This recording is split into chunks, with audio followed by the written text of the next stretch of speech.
Jangan putus asa jika otak tumpul dan akal kurang cerdas. Karena kadang-kadang seseorang yang tumpul otak tetapi tidak putus asa lebih berhasil daripada seorang yang cerdas tetapi pemalas.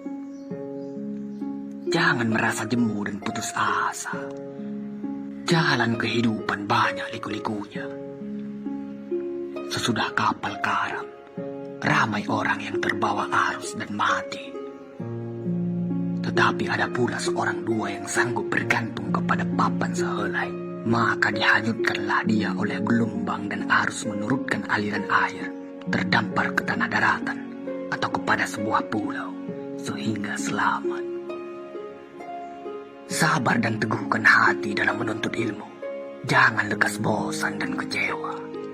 Bukan sahaja menuntut ilmu, bahkan segala perkara, pekerjaan, usaha, semuanya berkehendak kepada kesabaran.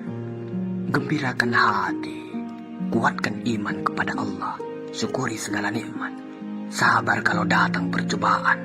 Insya Allah kita akan tetap teguh hidup, selamat dunia dan akhirat. Seluas-luasnya menahan sabar, akhirnya kita akan bersyukur. Syukur dan sabar seperti sayap. Jika patah salah satunya, maka jatuhlah kita.